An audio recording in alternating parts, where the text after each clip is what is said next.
It would seem as if the entire country is awaiting the highly anticipated upcoming general elections, but will it be 21 or 22?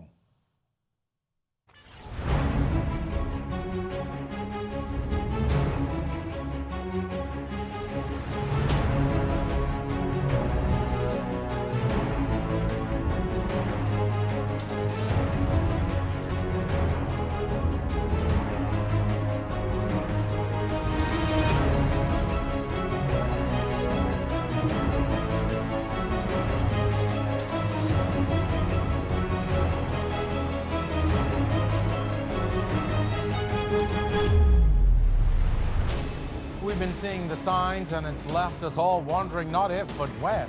Hello and welcome to On the Record. I'm your host, Jerome Sawyer.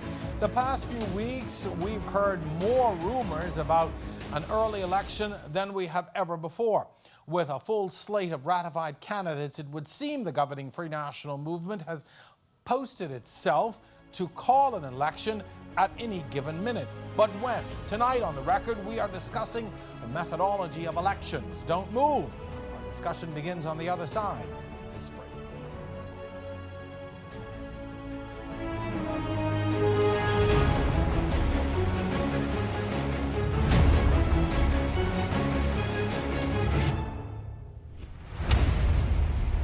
Every new season of On the Record, we push the limits, venture into unknown territory. We take our cameras into places unseen before. We share the stories and experiences that affect us all. And now it's time for Season 5. On the Record, Thursdays at 8 p.m. on RTV Cable Channel 212 and streaming live on Facebook on the R News Bahamas page.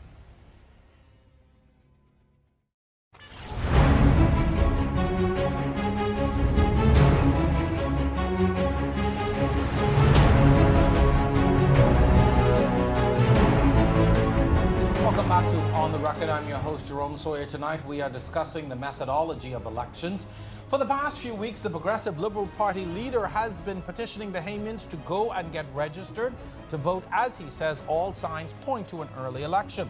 He claims ballot boxes have arrived in the Family Islands, F&M signs are being moved around the country, preparations for the advance poll are underway, and embassies abroad are being notified. Of course, we all know that that date rests only with the Prime Minister at this point. Well, my guests for this segment of the show are no strangers to the electoral process. They are both consultants to the Parliamentary Registration Department, Mr. Errol, Bethel, and Mr. Charles Albury. Gentlemen, you all have, first of all, welcome to On the Record. Mr. Bethel, I told you when you walked in the studio, anytime I see you, I know elections are near. But I know that this is not your full-time position. You are consulting now. So let's start by putting things in context for our audience. What are the key events that happen when we start talking about elections? What things are necessary before an election can be called?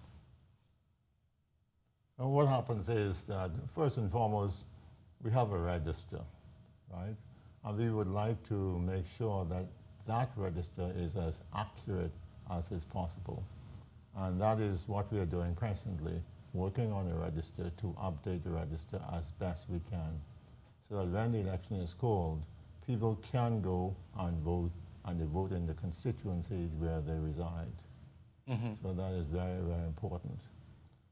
The exercise of preparing a register ends when writs are issued for elections, and those writs will be issued when the Parliament is dissolved.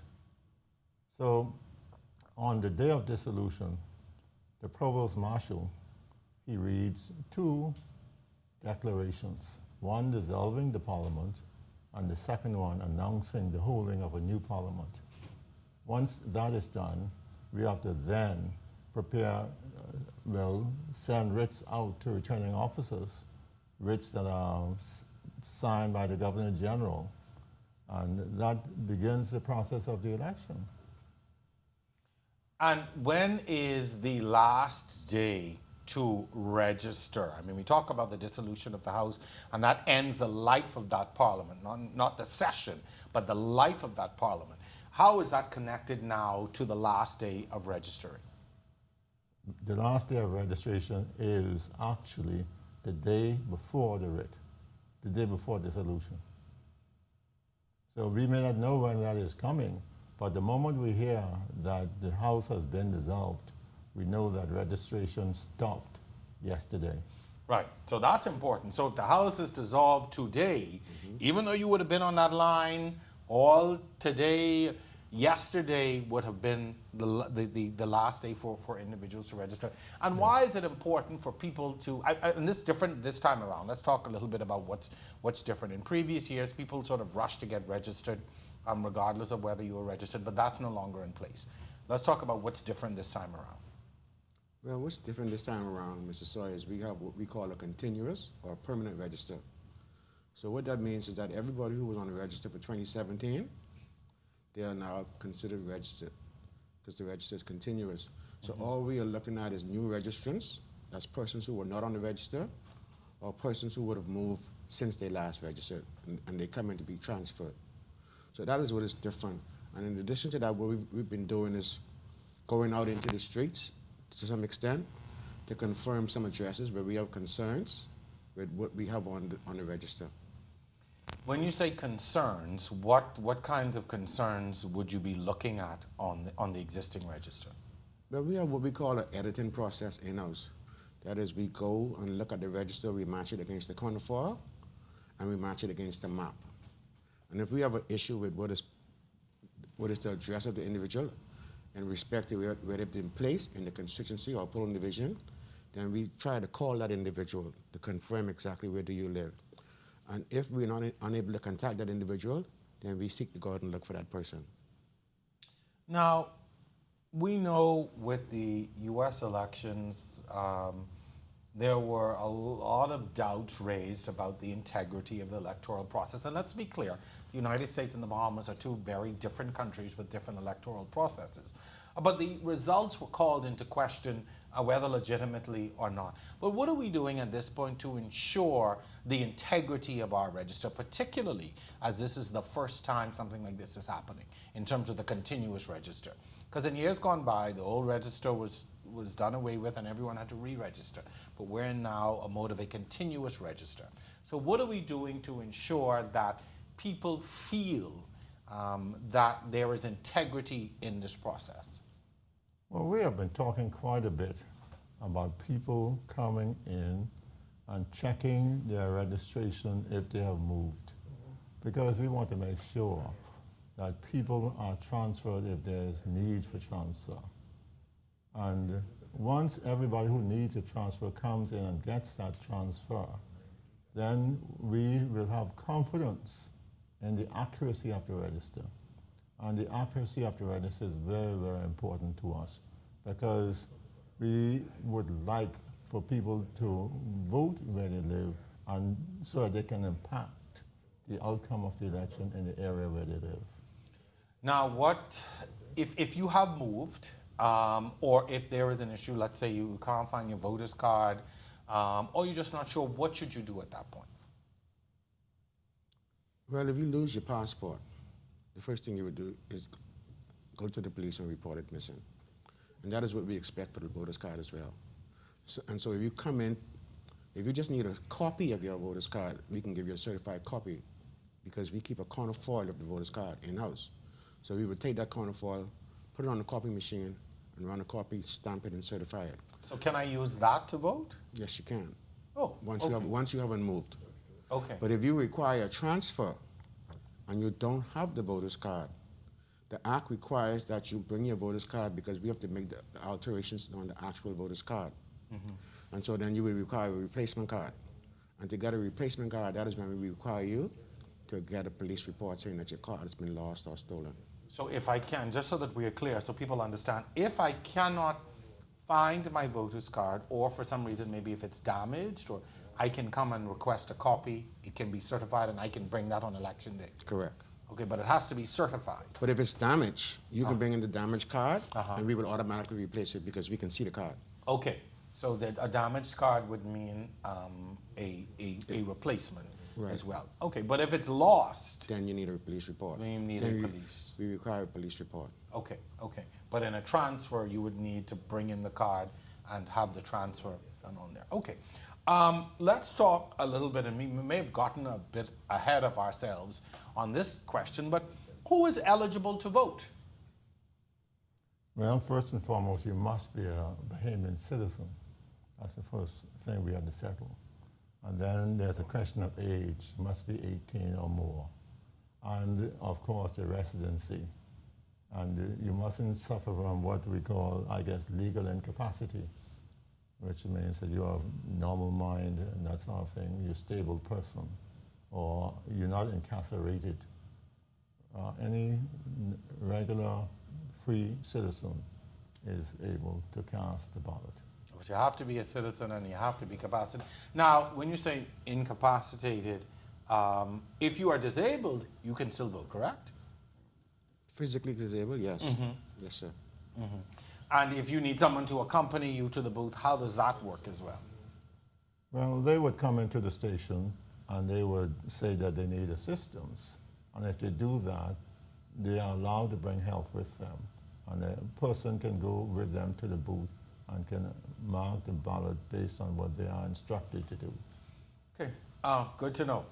I want to look sort of down the road as well. We know that in previous elections there have been constituencies that have been, or results that have been challenged in a election and in that process, which have gone to the election courts. What kinds of things could possibly lead to an outcome where a result is challenged and could even go to an election court? I'm asking that because I want us to look ahead at sort of how do we avoid these things from happening. Well, I guess people can challenge the residency of persons. That is something that can be challenged. Or the fact that whether or not people have the right to vote at all, that can be challenged if you want to challenge their citizenship. But that type of challenge, you definitely should produce some proof of what it is you're going to court with. You know, because, I mean, you shouldn't go there without good evidence. And once you come up with something that you believe can stand up in court, then you have the right to take it or the freedom to take it. Again, for those coming to register, particularly for the first time, what do you need to bring for proof of citizenship? I know these seem like very basic questions, but I'm sure there are people out there who may have gotten misinformation or just understand. So if I'm coming, let's start with if I'm registering for the first time. What do I need to bring to show proof of citizenship? What are the accepted documents? Well, the primary document is the passport. Failing that, then, and the reason we ask for the passport because the passport is proof that you're a Bahamian citizen. But in addition to that, it also has your photograph on it. Now, if you don't have a passport, then we require you to bring in a birth certificate. And we also ask for the birth certificate of your mother. And we also ask for an official ID, the government-issued ID, because we need to match your photo up with the person who's sitting in the front of us. And that is why we prefer the passport. Right. But if you don't have a passport, because the reality is everybody doesn't have one, you bring in, let's go over those again, a birth certificate. And your mother's birth certificate and an official ID. And an official government. An official ID is not a work ID. Okay, so like a national insurance card. Driver's license. Okay, things issued by the government. Correct. Of the Bahamas. Okay, makes sense. I know that in previous years too, there was always a backlog with getting voters cards. I mean, you go in to register, and then there would be a period of time where the cards were being prepared, and then you have to come and pick them up.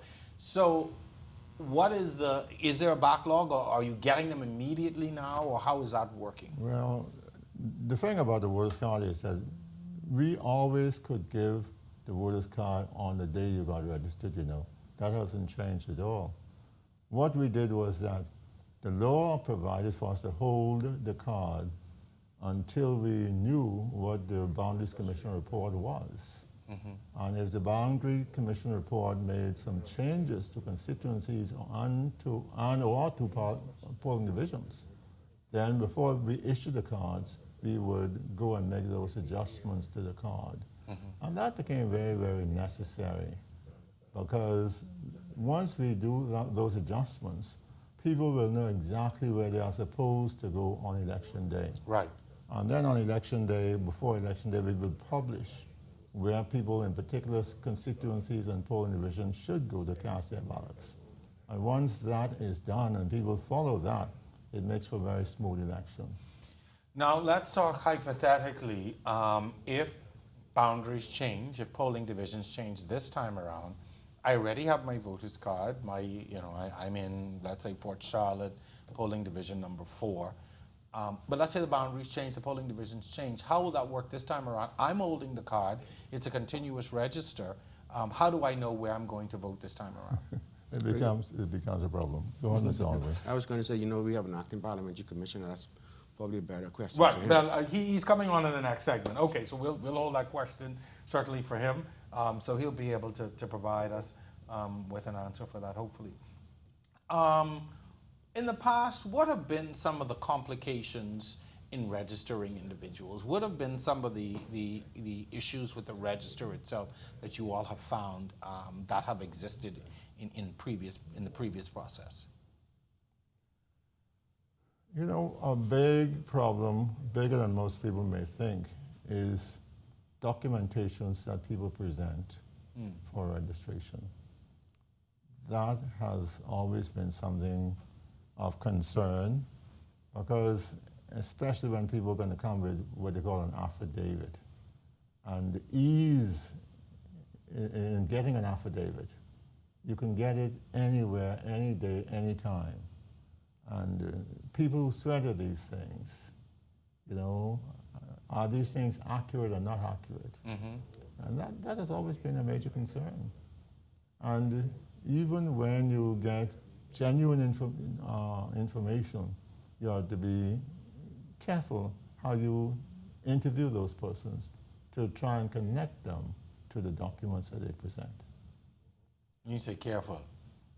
Careful that you don't just accept the document without talking with the people. You have to talk with people. You have to interview people. To make sure what they're presenting is authentic. Yes. Okay, interesting. When we look at this time around with this continuous register, are there, and we've got the current parliamentary register coming on later.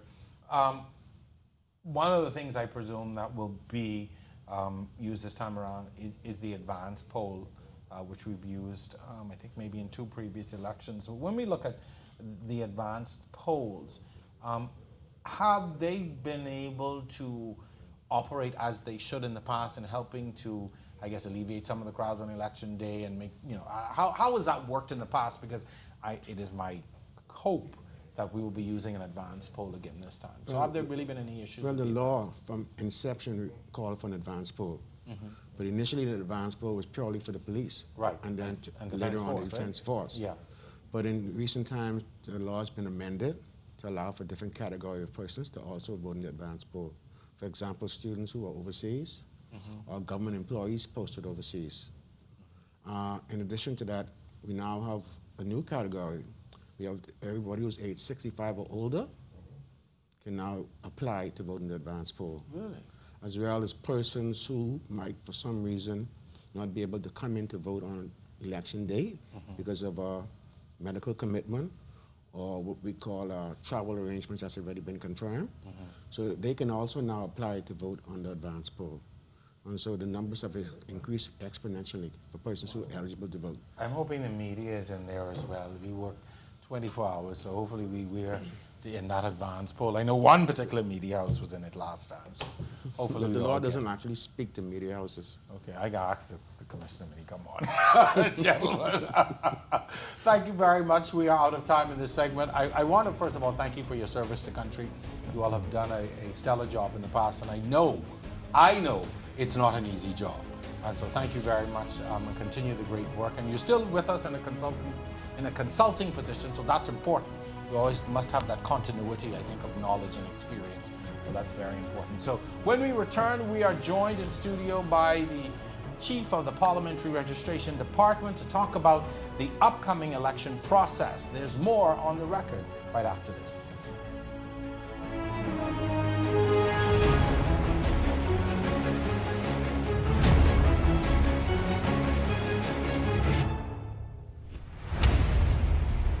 Every new season of On the Record, we push the limits, venture into unknown territory, take our cameras into places unseen before.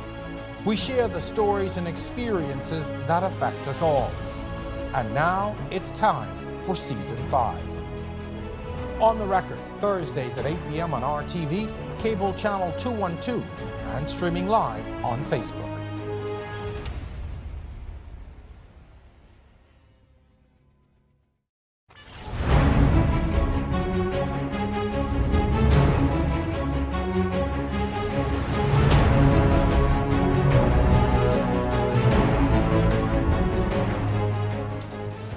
Welcome back. You're watching On the Record. I'm your host, Jerome Sawyer. Tonight we're discussing the methodology of elections.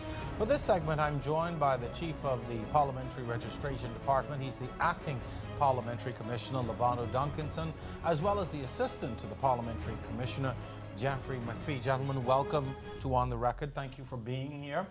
This is really a pivotal time for us because officially there has been no election date called. We are still operating off of a presumption that elections could come soon, as well as it could play out well into next year. So take us through really what's happening now behind the scenes. We know by the Constitution, by the law, the elections must be called by a particular time next year, but any time between now and then that could happen. But what's happening behind the scenes right now in your department?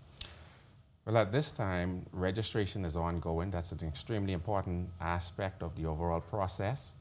The registration efforts continued since 2017. And so we have registration centers across New Providence, 7. Grand Bahama, we have registration centers available. They fluctuate between 6, around there, 6, 7.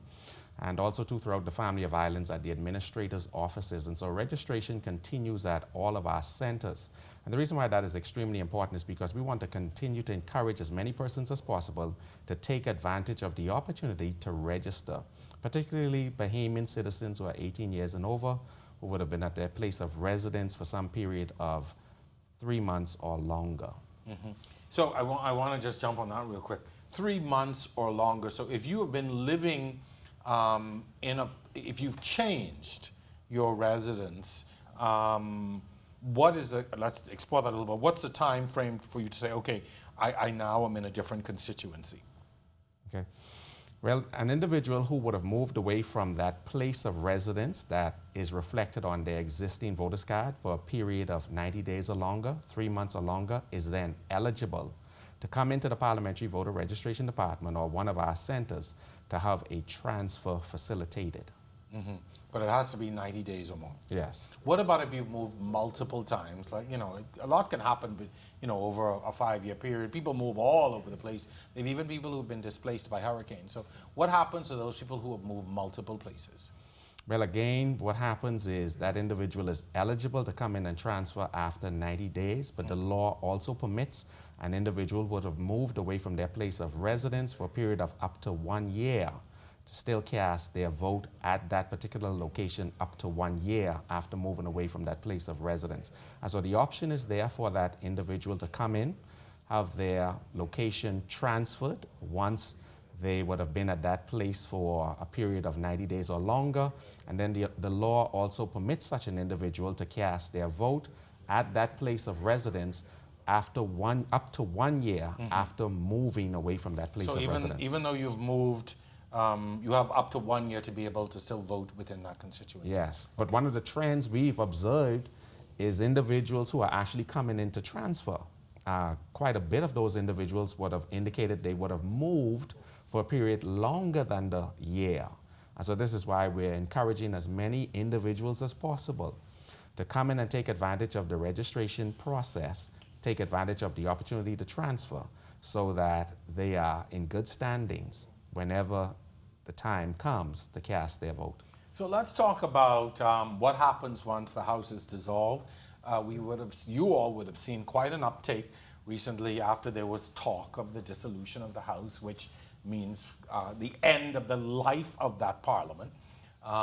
So what happens once that House is dissolved? What must take place within the department at that point? Well, what happens at that particular point is we transition towards the facilitation of the nomination, the notices of an election. We also transition towards the preparations for advance poll, that is to publish the register on the 15th day after the writ is issued, and to facilitate a general election not less than 21 days, but not longer than 26 days. And then also to facilitating the process of having the writ returned to the Governor General at a period not more than 30 days after the issuance of the writ.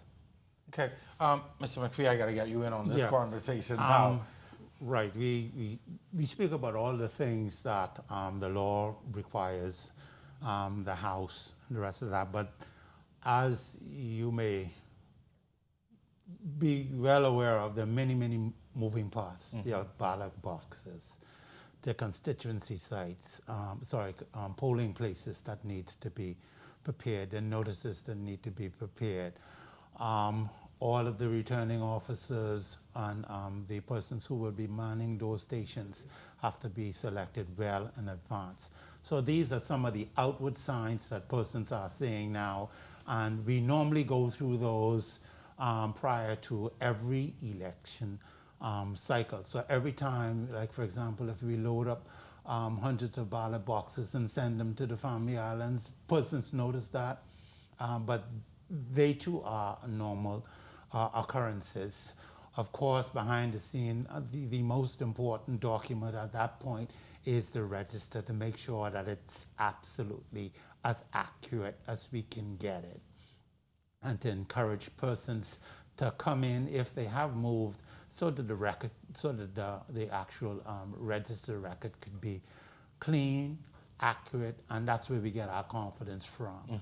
If our voters, prospective voters, are confident the register is clean, if the candidates have every confidence to believe that the Parliamentary Registration Department has done its job, then the confidence in having the correct result, the right result, will come. I guess, too, I'm so happy you said that, because these activities that people are seeing, as you said, are normal. Right. For this time period, because we know that elections are coming. Right. So I get the sense that that may be what is fueling all of this excitement that we're going to see. Some of it. An election.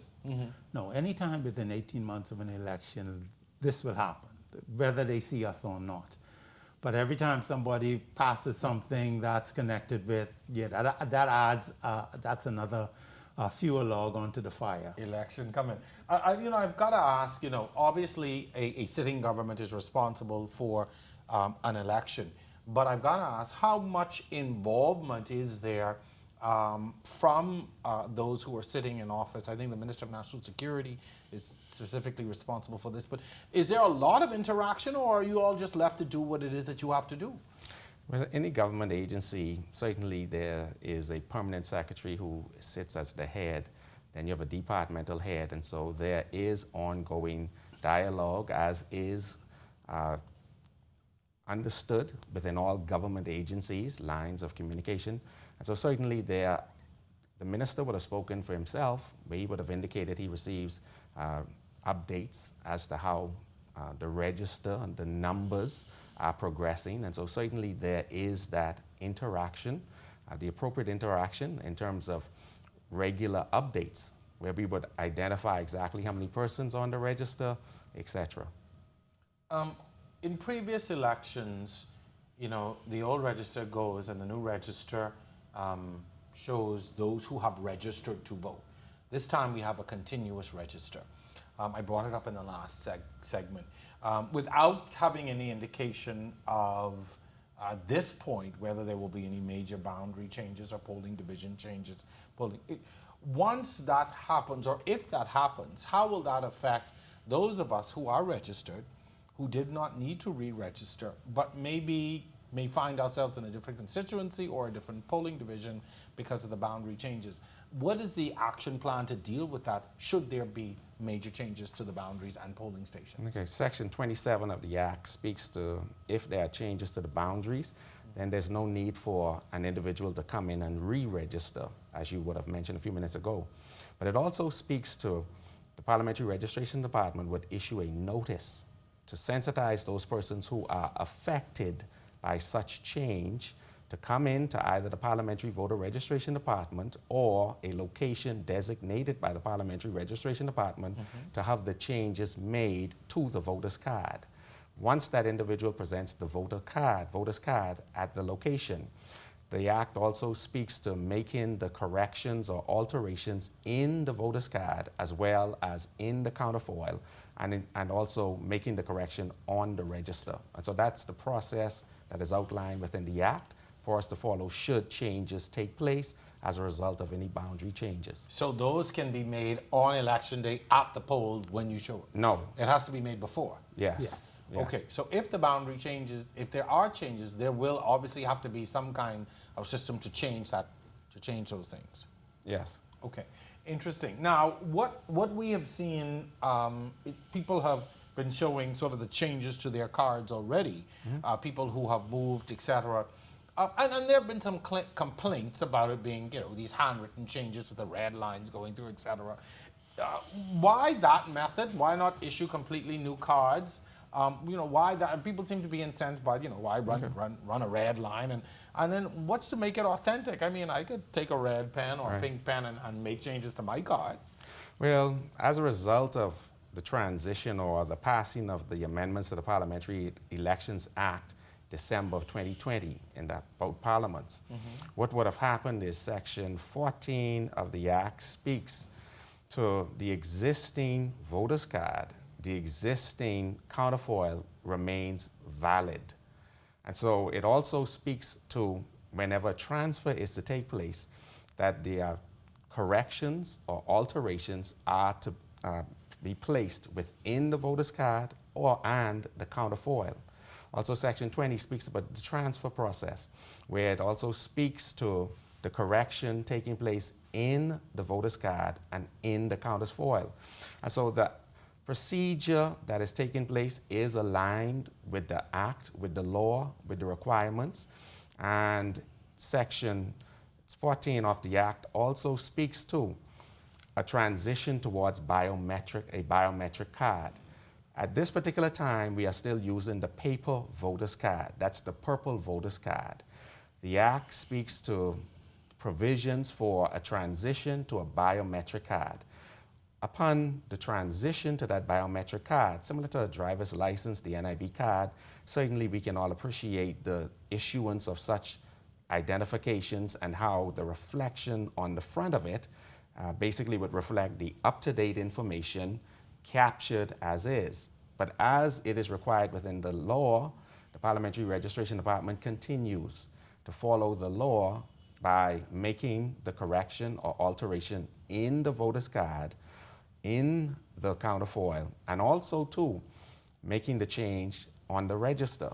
So that means if you attempt to make any changes on your card yourself, and they are not reflected in the counterfoil in the register, that's a criminal act?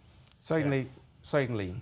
And to assure persons in terms of the actual process, if that individual presents themselves at the polling place on election day, what would happen is the information that is captured in the voter's card is also captured in the counterfoil. It's a duplicate of the voter's card, and that would be in the possession of the Parliamentary Registration Department election workers. That is verified. It's also verified against the register. And so the changes made, and also too, there's a requirement for the signature of the revising officer to be placed within the voter's card, the counterfoil, and the actual applicant. So there are lots of fail-safe methods in place, it sounds like, to be able to capture all of this. I want to jump very quickly, and I guess you know this is coming. I know you speak to the provision of the biometric card. Any idea when that's going to happen? But we do know that for this upcoming election cycle, So no. we will continue with the purple voter's card. But So provisions are in place for us to transition to that. Okay. Well, let's hope Method. that after the next election we move very quickly to move to that. Because I'm sure that's going to alleviate a lot of issues, a lot of the anxiety that people have. Want to talk about the effects of Hurricane Dorian on Abaco and Grand Baham, particularly Abaco. You know, how will voting look in those islands with, so I'm sure some of the polling stations would have been damaged or moved. Or maybe Mr. McPhee, you could start to tell us a little bit about that. What's going to happen in those areas that were affected by the hurricane? Well, as I mentioned earlier, we are looking at what's available, what's there now, what we can count on. So, we also have had scrutineering exercises in both those areas to see which voters have returned. What is the likelihood of some of those structures that we depended on in the past, or whether they're there. There are places in the eastern part of Grand Bahama that it's been obliterated. The persons are no longer there. The structures are no longer there. And we are even now trying to formulate what we will do so that we can be in place so that those persons can aptly and easily cast ballots. All right. So many of those persons have relocated. Some have not. Some have decided to stay on the land. That's going to be a challenge for us, but we are hoping to meet the challenge by making sure that every person who wants to vote actually gets an opportunity to vote. I'm sure a lot of those people too would have lost their voters' cards. I mean, if you lost your house and all of your possessions, are you finding a lot of those people would have lost their voters' cards? Yes, and many of them have. And there are other documents, I would think, too. Correct.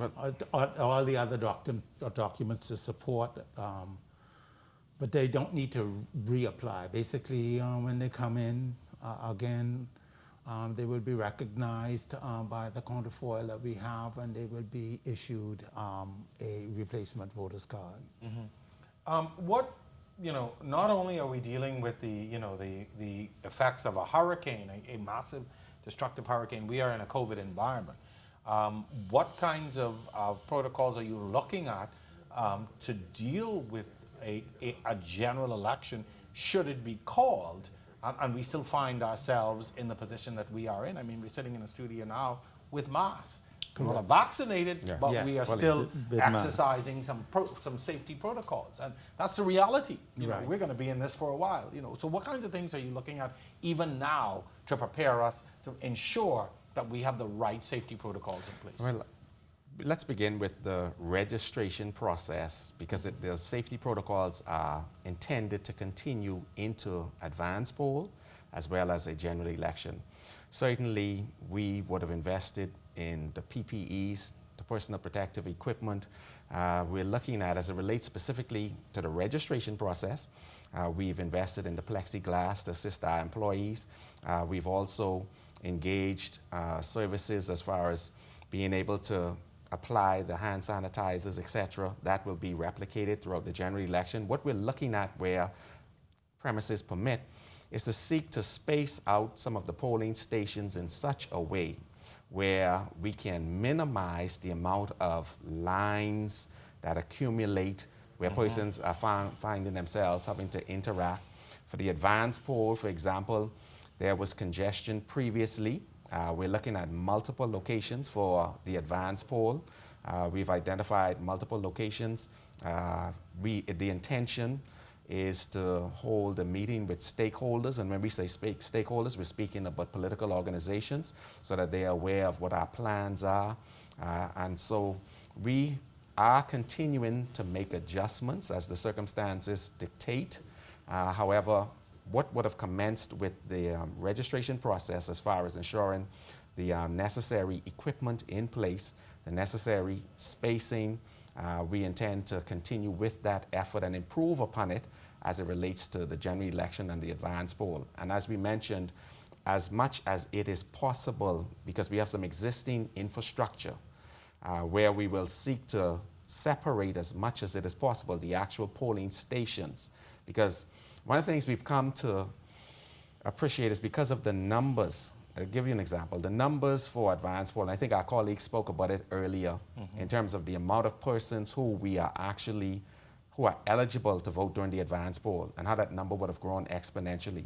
Case in point, those persons who are 65 years and over, those persons there are some 26,000 persons on the register who are 65 years and over. These persons, as a result of the amendment to the Parliamentary Elections Act, are now eligible to apply to cast their vote during an advance poll. One of those constituencies have over 1,000 persons who is 65 years and over, which means, let's use the advance poll for an example.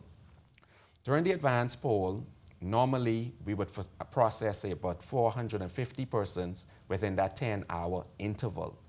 If we have over 1,000 persons 65 years and over who are eligible to vote during the advance poll, that's not including the uniformed personnel, that's not including those persons who may be ill or pregnant who want to vote during the advance poll. What we are seeking to do is to ensure that we separate, we segment, we break up the actual polling stations in such a way where we can accommodate individuals. The advance poll can prove to be a beneficial opportunity, especially for those persons 65 years and over, Yes. so that we can assist with reducing the amount of persons on election day. And it is the intent of the Parliamentary Registration Department to continue to sensitize the general public to the steps that are being made available so that the advance poll can act as an assistance with reducing the amount of persons who actually present themselves during the general election to cast their vote. Makes a lot of sense. Gentlemen, we are out of time, but before we go, I do also want to beg that as you look at the advance poll, and I'll follow up with it, we'd like for the media to be included in that. If we work around the clock on election day, like so many other groups, we have to make sure that we update the public. So my colleagues are looking at me over the camera and my earpiece going, ask about us. So we want to make sure that, when you're considering, you consider members of the media, because, we provide an essential service as well. I just want to put that pressure on you on the show.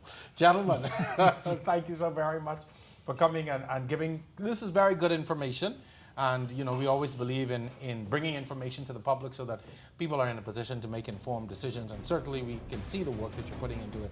So hopefully this gives people a little bit more comfort looking ahead. And confidence. Comfort and confidence, very much so. So that's very, very important. It's not just a last-minute crazy run to the race to the finish, but there's a lot of work that goes involved. Kudos to you. Thank you so very much. Continue to do great work. I know we're going to talk a lot more. We've got elections coming.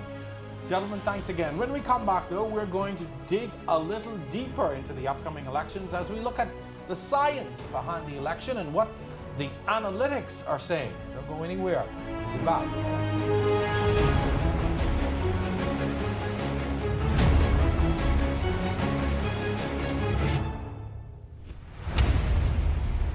Every new season of On the Record, we push the limits, venture into unknown territory, take our cameras into places unseen before. We share the stories and experiences that affect us all. And now it's time for Season 5. On the Record, Thursdays at 8 p.m. on RTV, cable channel 212, and streaming live on Facebook.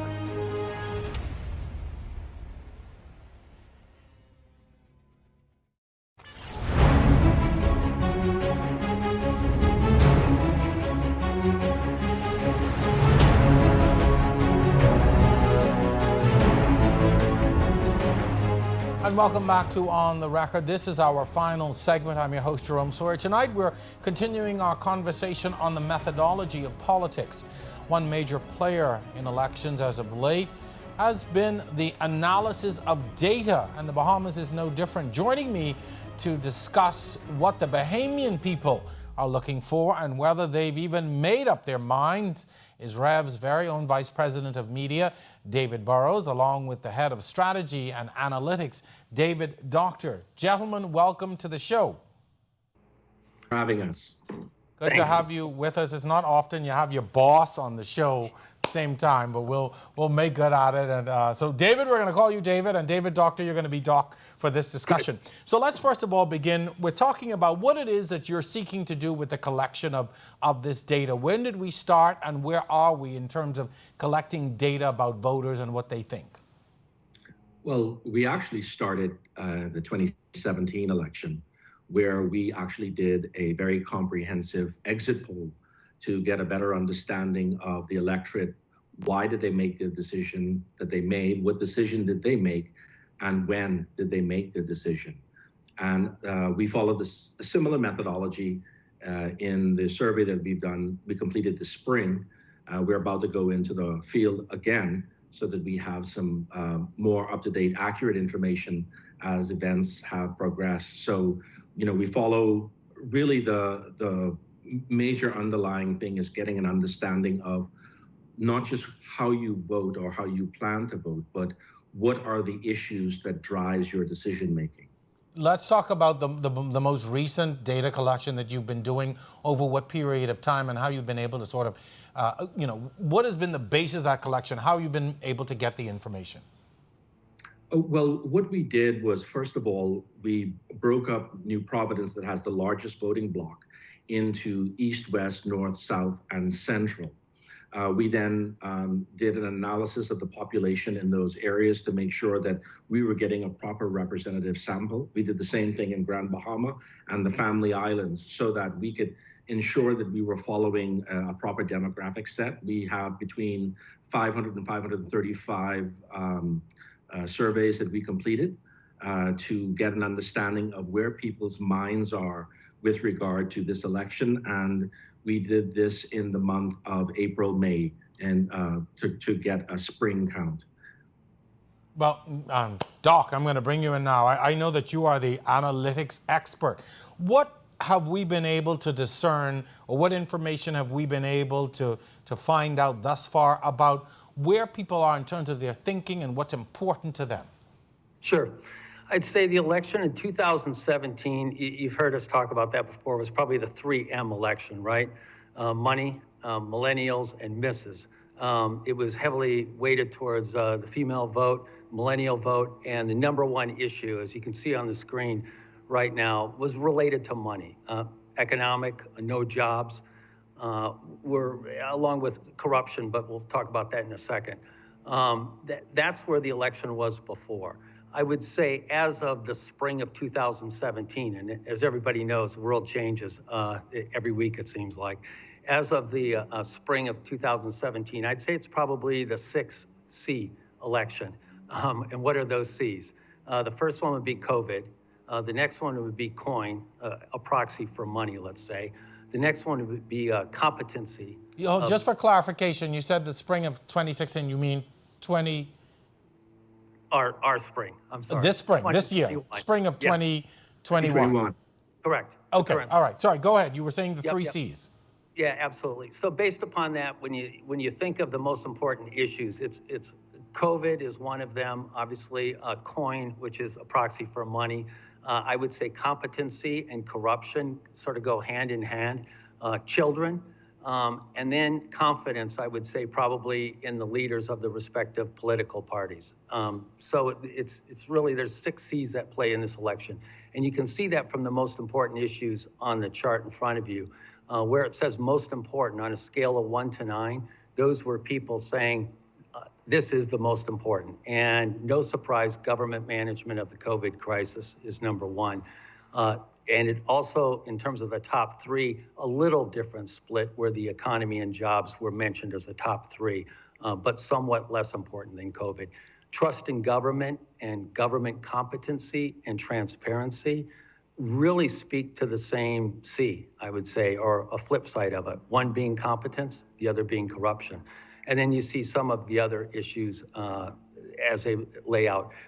Sort of the dog that doesn't bite, or bark, I should say, that surprised me was crime being so low. But I think that's probably a quick read of where the electorate was in 2021 in the spring. Okay, and certainly we want to point out that, this was up until April of this year, and certainly, things change. People's outlooks change. So based on the existence, or based on this research, what are some of the key constituencies that could possibly decide the fate of the next election? We know historically that there are bastions of support in each party. Some of that changed in the last election, but looking ahead from what you've been able to discern from the information that you've seen, what are some of the key constituencies that you think could really decide the fate of the election if you had to look at the data today? Sure. Burrows, you follow me on this one.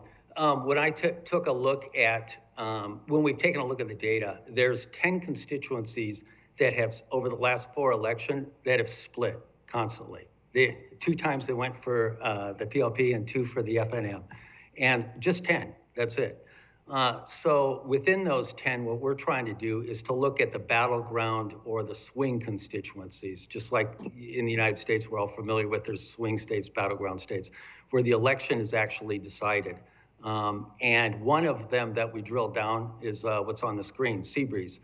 And you can't read it because it's too small, but let me speak to it, is what we did was to compare where did Seabreeze come out in our election polling in 2017,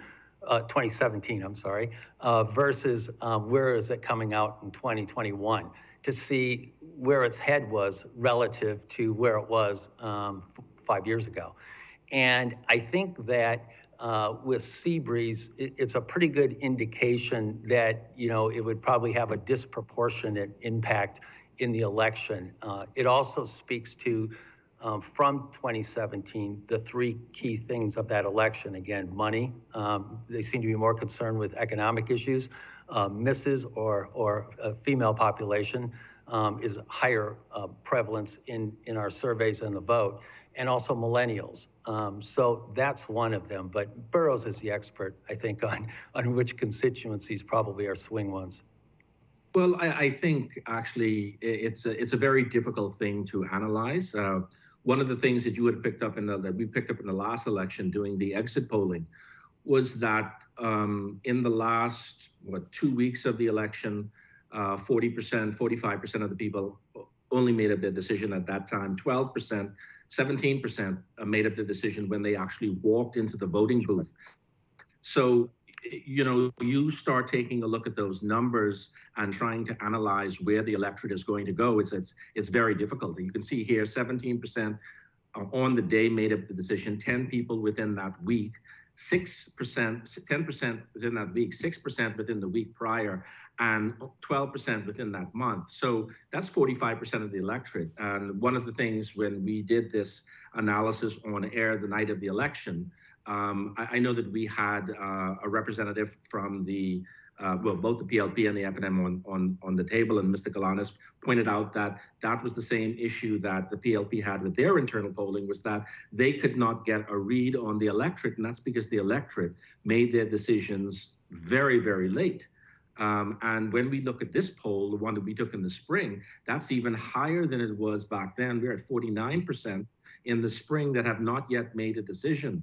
So when you start taking a look at, well, is somebody voting for the FNM, the PLP, the DNA, and so forth, it's very difficult to say that. You see a 3% margin split with the FNM ahead, but you're still looking at 49% of the electorate that have not made up their mind. And I've got to ask that because this question, because we're running out of time. In your polling up to April, did you find that was still the case? Was there largely people who were still undecided?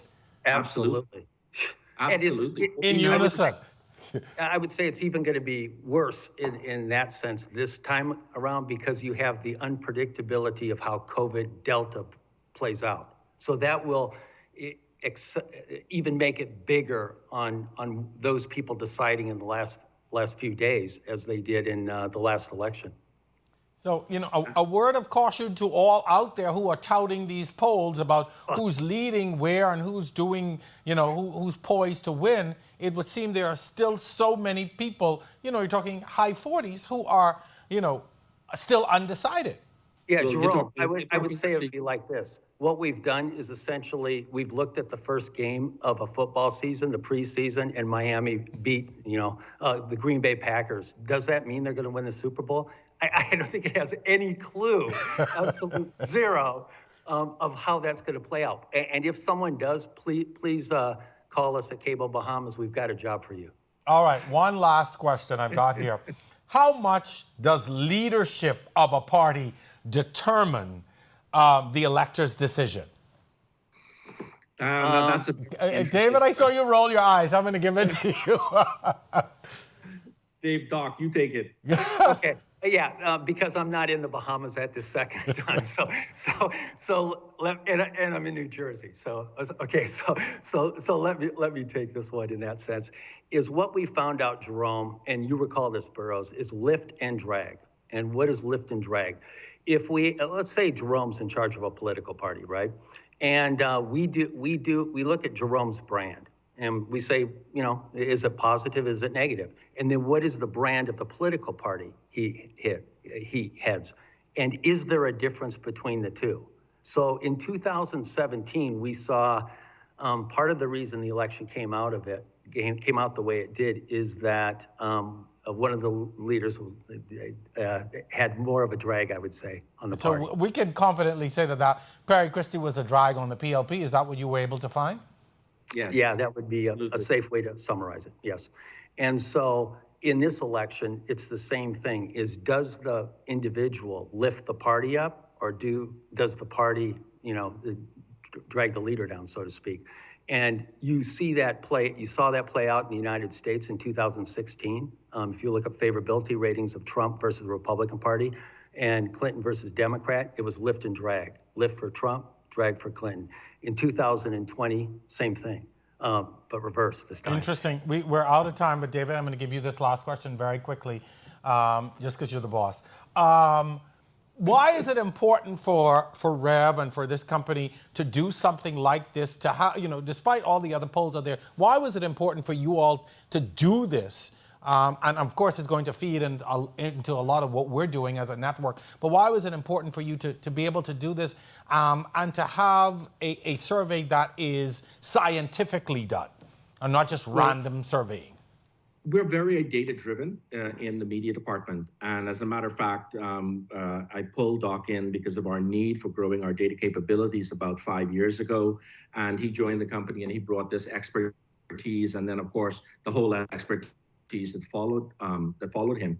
And so in order for us to we can tell people how many people watch their ads, for example. We get very granular into the information because we think information is power, and it certainly it helps you. And just for one quick thing I'd like to go back to is the drag and pull.